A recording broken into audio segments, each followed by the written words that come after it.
आज का ये एपिसोड शुरू करने से पहले एक छोटी सी बात। क्या आप भी अपना पॉडकास्ट बनाने की सोच रहे हैं? तो एंकर ट्राई कीजिए। ये पॉडकास्ट बनाने का सबसे आसान तरीका है। नंबर 1, ये फ्री है। नंबर 2, इसमें कई सारे ऐसे टूल्स हैं जो आपको अपने फ़ोन और कंप्यूटर पर रिकॉर्ड और एडिट करने की फैसिलिटी देते हैं। नंबर 3, आप अपने पॉडकास्ट को डिस्ट्रीब्यूट भी कर सकते हैं, जिससे इसे स्पॉटिफाई और दूसरे प्लेटफॉर्म पर सुना जा सके। तो डाउनलोड कीजिए फ्री एंकर ऐप या विजिट कीजिए anchor.fm पर अपना पॉडकास्ट स्टार्ट करने के लिए।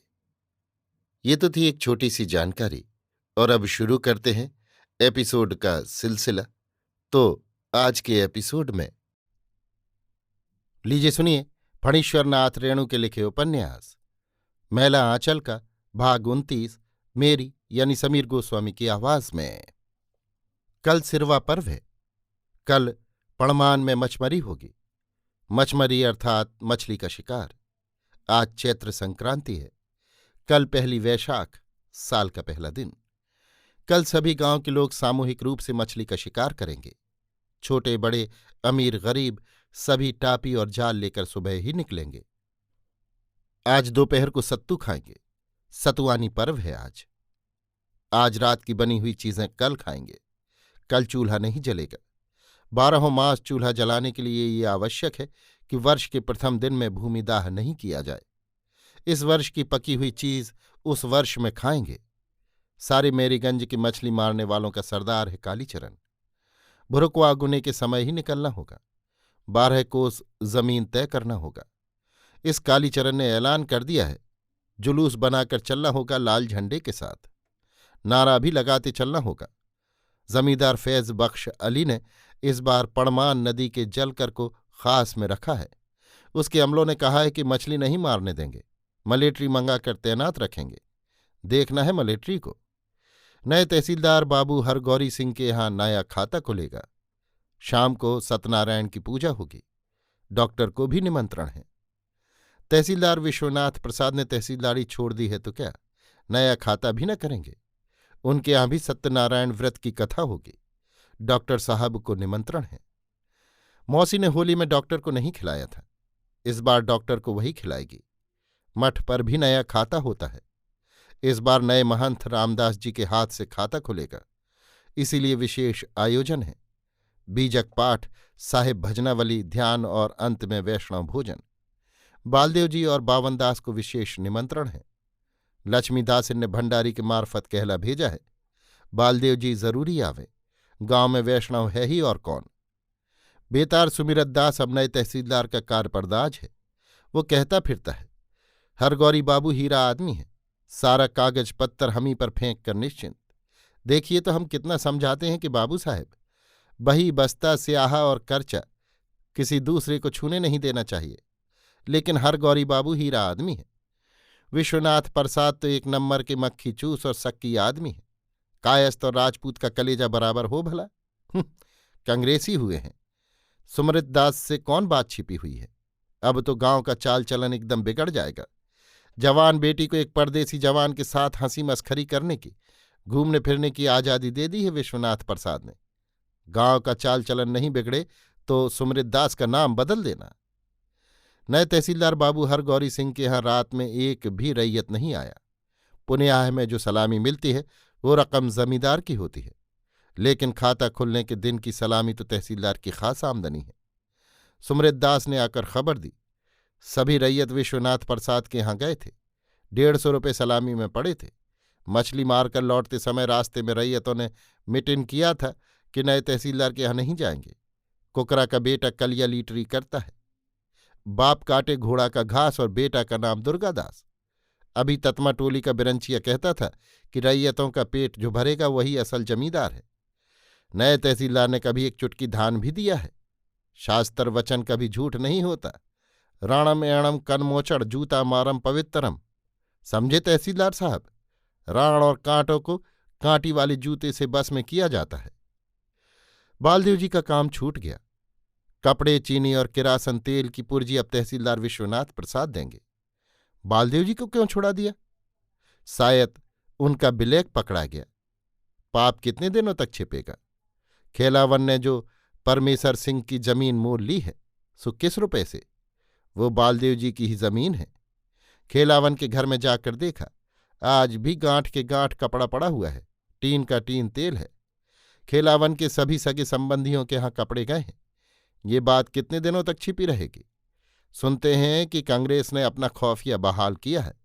अंग्रेजी का खौफिया तो ऊपर से ही किसी बात का पता लगाता था। कांग्रेस के खौफिया को हाड़ी के चावल का भी पता रहता है। स्त्री की मृत्यु के बाद जोतखी जी बहुत गुमसुम रहते हैं। डॉक्टर को कितना कहा कि कोई दवा देकर रामनारायण की मां को उबारिए, लेकिन कौन सुनता है।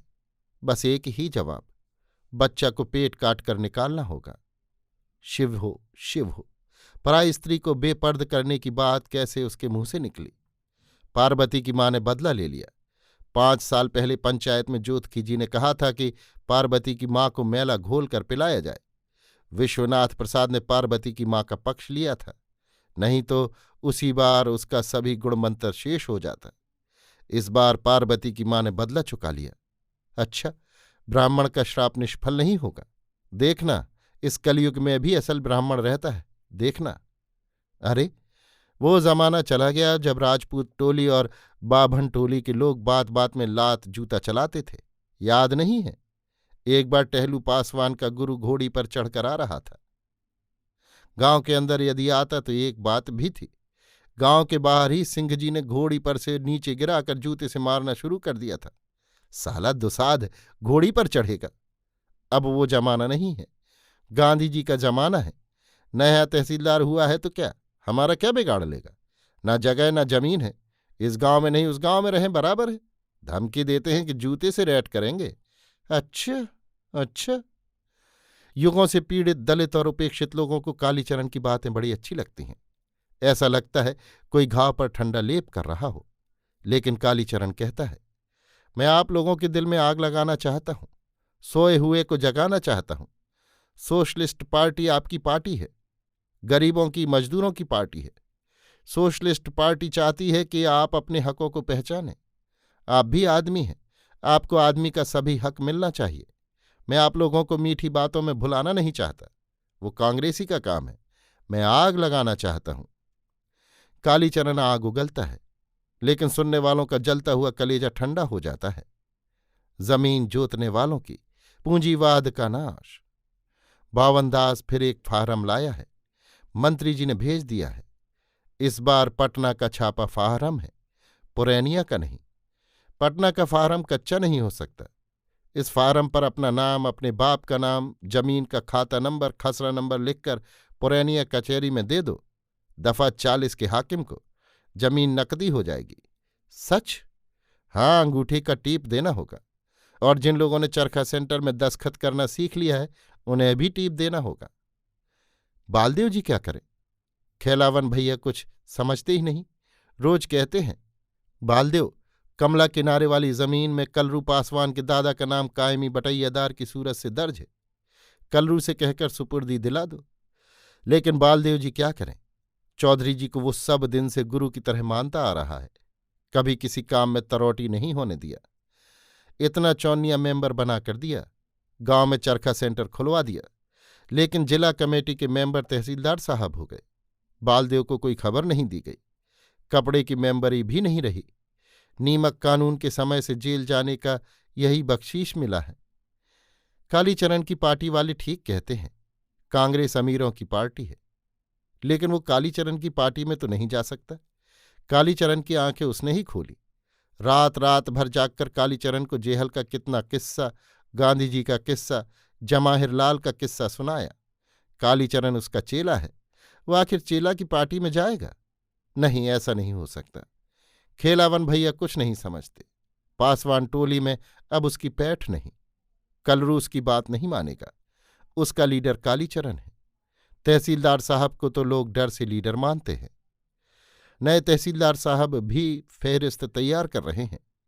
सुमृत दास सबों का नाम लिखा रहा है। सबसे पहले लिखिए बिरंचिया का नाम। सोनमा दुसाध, किराए कोयरी, ये सब देनदार कलम है। अब लिखिए झोंपड़िया कलम। हाँ, जिन लोगों को अपनी झोंपड़ी के सिवा कुछ भी नहीं। बस ये फेरिस्त मैनेजर साहब को दे दीजिएगा और कहिएगा कि खेमा लेकर जल्दी इलाके में आवे, नहीं तो सारा सर्किल खराब हो जाएगा। लक्ष्मीदासिन के दिल में बालदेव जी ने घर कर लिया है। खाता बही के दिन आए थे, एकदम सूख गए हैं बालदेव जी। लक्ष्मी कितनी समझाती है कि कामकाज छोड़कर कुछ दिन आराम कीजिए, लेकिन कौन सुनता है। पहले जान तब जहान। जब शरीर ही नहीं रहेगा तो परमारथ का कारज कैसे होगा। शरीर ही तीरथ है। कितना कहने पर, सतगुरु साहिब की कसम धराने पर यह मंजूर किया है कि एक बेला रोज मठ पर आया करे। शाम के सत्संग में बैठेंगे। भंडारी से कह दिया है घी और दूध की मलाई रोज कटोरे में चुरा कर रख दिया करेगा। रामदास बालदेव का आना पसंद नहीं करता है। जैसे भी हो, बालदेव जी के शरीर की सेवा करेगी लक्ष्मी। अब बालदेव जी के आने में जरा भी देर होती है तो लक्ष्मी का दिल धड़कने लगता है, मन चंचल हो जाता है। सतगुरु साहिब ने कहा है, ई मन चंचल ई मन चोर, ई मन शुद्ध ठगहार, ई मन करत सुर नरमुनि, मन के लक्ष्य द्वार। लक्ष्मी का मन चंचल है पर चोर नहीं। बालदेव जी चोरी से उसके मन में नहीं आते हैं। मन के लक्ष्य द्वार है। बालदेव जी एक ही साथ लक्ष्य द्वार से उसके मन में बैठ जाते हैं। एक लक्ष्य बालदेव जी। अभी आप सुन रहे थे फणीश्वरनाथ रेणु के लिखे उपन्यास मैला आंचल का भाग 29, मेरी यानी समीर गोस्वामी की आवाज में।